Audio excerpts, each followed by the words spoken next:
Good evening सगळ्यांना. आता आपण मराठी व्याकरण विशेषणे व त्यांचे प्रकार हा टॉपिक बघणार आहोत. ज्या विद्यार्थ्यांना व्याकरणाची बॅच पाहिजे असेल त्यासाठी तुम्ही काय करा, प्ले स्टोर वर जा, PS सिसो अकॅडमी हे सर्च करा. फक्त 150 रुपयामध्ये तुम्हाला मराठी व्याकरणची बॅच उपलब्ध आहे. ज्यांना घ्यायची असेल तर प्ले स्टोर वर जा, ऍप डाउनलोड करून घ्या. आता एकदम सोप्या पद्धतीने, कारण व्याकरण हा एक भाषेचाच भाग आहे, त्यामुळे एकदम सोप्या पद्धतीने फक्त समजण्यावर भर द्या. पाठांतर करू नका. पुस्तकी भाषेचा वापर काय होतो, व्याकरण किचकट वाटतं. पुस्तकी भाषेपेक्षा तुम्ही आपण काय म्हणतो, एक सामाजिक बोलीमध्ये फक्त व्याकरण समजून घेणं महत्वाचं असतं. कारण पुस्तकी भाषा त्याच्यानुसार जर व्याकरण समजायला गेलं किंवा व्याख्येनुसार समजायला गेलं तर फार अवघड असतं. आता तुम्हाला विशेषणाचे 3 मुख्य प्रकार हे सर्वांना माहित असतील, बरोबर आहे की नाही. आता पहिला येतो गुणवाचक किंवा गुणविशेषण, संख्यावाचक म्हणजे संख्या विशेषण आणि परिणामवाचक म्हणजे परिणाम विशेषण. आता यावरच आपण चर्चा करून एकदम सोप्या पद्धतीने समजून घेणार आहोत. आता सर्वात पहिले आपण गुण विशेषण हे काय हे आपण काळजीपूर्वक समजून घेऊ. त्यानंतर बाकी पण आपण काळजीपूर्वक समजून घेऊ. आता गुण विशेषण काय आहे हे आता आपण काळजीपूर्वक समजून घेत आहोत. सर्वांनी फक्त काळजीपूर्वक ऐका आणि पहा. बघा व्याख्या काय म्हणते, एकदम सोपी व्याख्या आहे. ज्या विशेषणामुळे नाम किंवा सर्वनामाचा, बघा ज्या विशेषणामुळे नाम किंवा सर्वनामाचा गुण, स्वभाव, रंग, आकार, चांगुलपणा किंवा वाईट याची माहिती मिळते त्याला गुण विशेषण असं म्हटलं जातं. गुण विशेषण म्हणजे काय, त्यामधून कशाचा तुम्हाला बोध होतय, तो चांगला आहे, वाईट आहे, चांगुलपणा आहे, त्याचा आकार आहे, त्याचा रंग आहे, याचा बोध होत असेल याला काय म्हटलं जातं, गुण विशेषण असं म्हटलं जातं. आता तुम्हाला काही उदाहरण दिले बघा, इथे उदाहरण दिलेले आहेत काही उदाहरण. सुंदर फुल, फुल कसं आहे, सुंदर आहे, बरोबर आहे का नाही. हुशार विद्यार्थी, काय आहे, विद्यार्थी कसा आहे, हुशार आहे, हा त्याच्यामधला काय गुण आहे. आंबा कसा आहे बघा, गोड आंबा आहे, कसा आंबा आहे, गोड. प्रामाणिक शिक्षक, शिक्षक कसे आहेत, प्रामाणिक आहेत. इमारत बघा, इथे इमारत दाखवली, इमारत कशी आहे, उंच इमारत आहे, गुण काय आहे तिचा, उंच.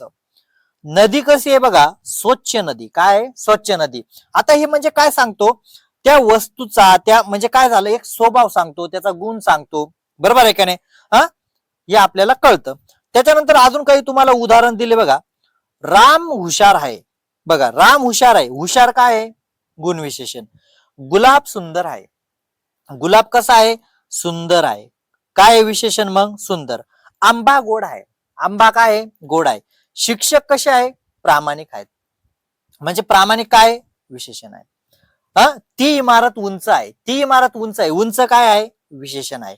म्हणजे अशा पद्धतीचे तुम्हाला प्रश्न विचारले जातात. आता काळजीपूर्वक तुम्ही समजून घ्या. आता आपण त्यांचे जे प्रकार आहेत ते आपण बघणार आहोत. म्हणजे एकदा तुम्ही बघितलं, यानंतर कुठेही व्याकरण बघायची गरज नाही. म्हणजे एकदम सोप्या पद्धतीने तुम्हाला समजून देण्यावर भर जास्त असतो. आता काळजीपूर्वक समजून घ्या. पहिलं म्हटलं आता गुणविशेषण, आता तुम्हाला व्याख्या वगैरे तुम्हाला सांगितलेले, ज्या विशेषणामुळे नाम किंवा सर्वनामाचा गुण, स्वभाव, रंग, आकार, चांगुलपणा, दोष यांची माहिती त्याला गुणविशेषण असं म्हणतात. आपण व्याख्या बघितली, सोपी व्याख्या. आता सकारात्मक गुणदर्शक, बघा सकारात्मक गुणदर्शक म्हणजे काय, सकारात्मक म्हणजे चांगलं. आपण म्हणतो ना, उदाहरण, चांगला, तो मुलगा कसा आहे, चांगला आहे. सुंदर, फुल कसं आहे, सुंदर आहे. विद्यार्थी कसे आहे, हुशार आहेत. म्हणजे काय झालं, सकारात्मक गुणविशेषण आहे, काय सकारात्मक. नकारात्मक गुणविशेषण म्हणजे काय, उदाहरण, आळशी, तो मुलगा आळशी आहे, काय झालं, नकारात्मक. खोडकर मुलगा, मुलगा कसा आहे, खोडकर आहे, म्हणजे काय झालं, नकारात्मक. तो मुलगा समजा दृष्ट आहे, हे पण काय झालं, किंवा वाईट आहे, हे पण काय झालं, नकारात्मक. आता रंगदर्शक बघा, रंगदर्शक, लाल गुलाब, गुलाब कसा आहे, म्हणजे तुम्हाला फक्त विशेषण विचारलं जाईल, पण इथे त्यांचे भाग पण मी घेऊन घेतो, जेणेकरून जर प्रश्न तुम्हाला डीप मध्ये विचारला तर मग काय असेल, लाल गुलाब, लाल गुलाब काय असेल, रंगदर्शक असेल. हिरवे पान, हिरवे पान कसं आहे, रंगदर्शक आहे. पांढरा शर्ट कसा आहे, रंगदर्शक आहे. तुम्हाला एवढं CTET ला तर एवढं बारीक विचारलं जात नाही, TET ला विचारलं जाऊ शकतं, त्यामुळे तुम्ही तयारी चांगली करा. त्याच्यानंतर आकारदर्शक. आकारदर्शक म्हणजे काय? मोठे घर, मोठे घर आकारदर्शक. लहान मुलगा, मुलगा कसा आहे? लहान आहे. उंच झाड, झाड कसं आहे? उंच, उंच काय झालं? विशेषण. बरोबर आहे का नाही? आता मोठे घर हे पण काय झालं? विशेषण. पण जर तुम्हाला विचारलं तर हे कोणत्या प्रकारामध्ये मोडतं? तर आकारदर्शक. जर तुम्हाला विचारलं लाल गुलाब आहे, गुलाब कसा आहे? लाल आहे. काय आहे? लाल आहे. हे विशेषण आहे, लाल आहे. पण रंगदर्शक मध्ये जर विचारलं तर मग काय ते? रंगदर्शक आहे. त्याच्यानंतर स्वभावदर्शक पण विचारलं जाऊ शकतं. स्वभावदर्शक. स्वभावदर्शक म्हणजे बघा, प्रेमळ आई, दयाळू शिक्षक, नम्र विद्यार्थी. बघा, म्हणजे या पद्धतीने तुम्हाला स्वभावदर्शक वर सुद्धा प्रश्न आला तर तुम्ही उत्तर देऊ शकतात. आता गुणविशेषण म्हणजे एवढं तुम्हाला कळालं का त्या गोष्टीबद्दलचा जो चांगला किंवा वाईट परिणाम आहे तो आपल्याला कळतो, याला आपण गुणविशेषण असं म्हणतो. थोडक्यात व्याख्या कळालं. आता उदाहरण एक दिलंय, सुंदर फुल बागेत फुललेलं आहे. बघा, एक उदाहरण दिलेलं आहे, सुंदर फुल बागेत फुललेलं आहे. इथे सुंदर हे काय आहे? गुणविशेषण आहे. म्हणजे अशा पद्धतीचा गुणविशेषण हा टॉपिक होता. अशा पद्धतीचे हे प्रकार तुम्हाला समजवले. आता आपण पुढचा टॉपिक बघू. सर्वांपर्यंत तुम्ही काय करा, व्हिडिओ शेअर करा. आणि जे विद्यार्थी 5वी 6वी 7वी 8वी 10वीला त्यांना पण हे व्याकरणाची खूप भीती वाटते, त्यांच्यापर्यंत पण व्हिडिओ नक्की शेअर करा आणि बघू द्या त्यांना. बघा, आता संख्या विशेषण आपण बघणार आहोत. काय बघणार आहोत? संख्या. आता संख्या विशेषण म्हटलं तर आपल्याला संख्या आठवतात, बरोबर आहे का नाही? आता या संख्या विशेषणाचे भाग पण आपण बघणार आहेत. सगळ्यात पहिले आता संख्या विशेषण काय हे आपण समजून घेऊ सोप्या शब्दामध्ये. ज्या विशेषणामुळे नामांची संख्या, क्रम, प्रमाण यांचा बोध होतो त्यांना संख्यावाचक किंवा संख्या विशेषण असं म्हटलं जातं. बघा, ज्या विशेषणामुळे नामांची संख्या, नामांची संख्या म्हणजे समजा 4 मुलं, क्रम पहिला दुसरा, बरोबर आहे का नाही? या प्रमाणाचा बोध होतो त्याला संख्या विशेषण म्हटलं जातं. आता उदाहरण दिलेलं बघा इथे, 3 मुले मैदानात खेळत आहेत. बघा, आता तुम्हाला विचारलं, ती परीक्षेला काय करतात, या 3च्या खाली अंडरलाईन असते आणि सांगितलं जातं 3 मुले मैदानात खेळत आहेत. हे काय आहे? मग गुणविशेषण आहे का संख्या विशेषण आहे का? अशा पद्धतीने तुम्हाला ओळखायचं असतं. आणि मग कधी कधी याच्या बारकाईने सुद्धा प्रश्न विचारला जाऊ शकतो. मग काय आहे? 3 मुलं, 3 मुलं काय आहेत? बरोबर आहे की नाही? गणना. पहिला मुलगा काय असेल? क्रमवाचक. काय असेल? म्हणजे अशा पद्धतीने तुम्हाला पुढे मी घेणार आहे. पहिला विद्यार्थी बक्षीस मिळवतो, पहिला विद्यार्थी बक्षीस मिळवतो आणि काही लोक सभेत आले होते. म्हणजे आता हे तुम्ही काळजीपूर्वक पुढे समजा, म्हणजे जेणेकरून तुमचा गोंधळ होणार नाही. फक्त काळजीपूर्वक समजण्यावर भर द्या. आता मी तुम्हाला इथे काळजीपूर्वक समजून देतो. आता त्याचे काही तुम्हाला विशेष प्रकार जर विचारले तर एक पहिला आहे तो गणनावाचक. गणनावाचक मध्ये काय? 1 2 3 4 5 म्हणजे ज्या वेळा आपण मोजतो, बरोबर आहे का? त्याला गणनावाचक म्हणतात. क्रमवाचक पुढे अजून विशेषण देतोय, हे फक्त तुम्हाला ओळख करून देतोय. क्रमवाचक, क्रम म्हणजे काय? नामाचा क्रम दाखवतो, पहिला दुसरा तिसरा चौथा, याला क्रमवाचक म्हणतात. आवर्तीवाचक म्हणजे काय? एकदा दोनदा तीनदा आपण सहज म्हणतो ना, चंद्र आपण काय म्हणतो? सूर्य हा चंद्रापेक्षा दुप्पट आहे किंवा 3 पट आहे. म्हणजे काय झालं? आवर्ती झालं. पृथक संख्यावाचक म्हणजे काय? म्हणजे पृथक या शब्दाचा अर्थ काय? वेगळं. काय असतं? वेगळं. म्हणजे बघा, आपण सहज म्हणतो एक एक विद्यार्थी इकडे या, एक एक विद्यार्थी इकडे या म्हणजे काय? वेगवेगळाच विद्यार्थी इकडे या ना. 2 2 विद्यार्थी इकडे या म्हणजे काय झालं? वेगळे. याला पृथक म्हटलं जातं. आता पुढे मी एकदम बारकाईने विश्लेषण करतोय, फक्त काळजीपूर्वक तुम्ही समजून घ्या, पाठांतर करण्याच्या मागे लागू नका. आता संख्या विशेषण आपण समजून घेतलं, संख्या विशेषण काय. आता त्याचे जे प्रकार आहेत ते काळजीपूर्वक समजून देतो, म्हणजे जेणेकरून तुमचा कधीही भविष्यात गोंधळ उडणार नाही. फक्त काळजीपूर्वक समजून घ्या. बघा,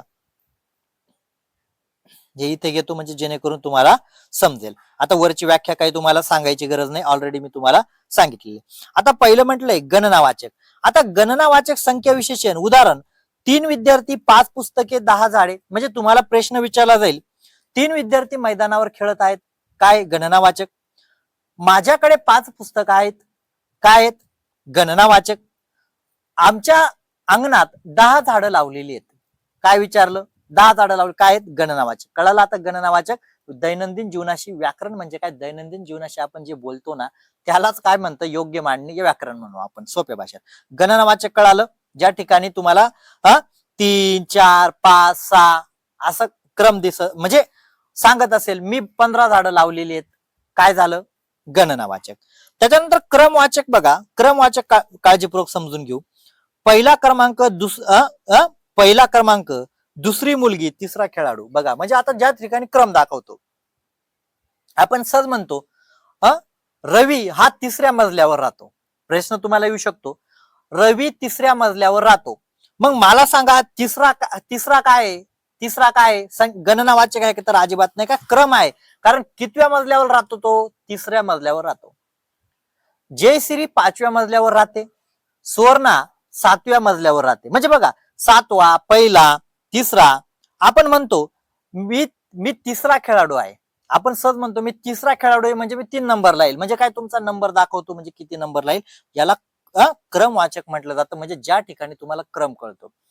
हा 4था आला, आपण काय म्हणतो? हा परीक्षेत 4था आला. 4था आला म्हणजे याचा अर्थ काय? त्याचा नंबर 4 आहे.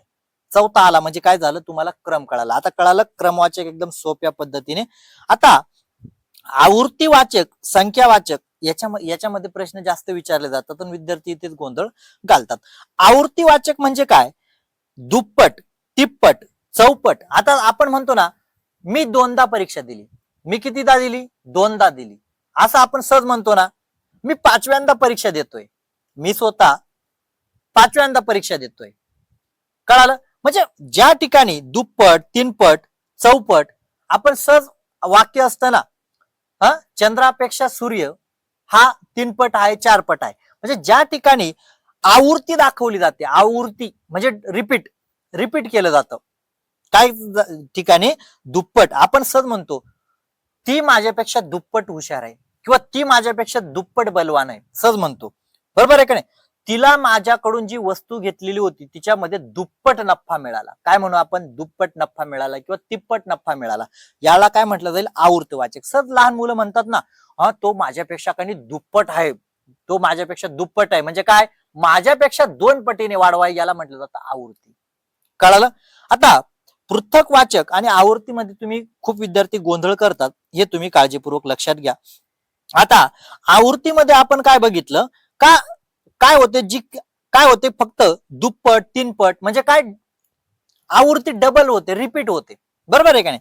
पण पृथक वाचक या संख्या विशेषणामध्ये काय केलं जातं? वेगळं केलं जातं. वेगळं केलं जातं म्हणजे बघा आपण सहज म्हणतो प्रत्येक विद्यार्थ्याला 1-1 चॉकलेट दे.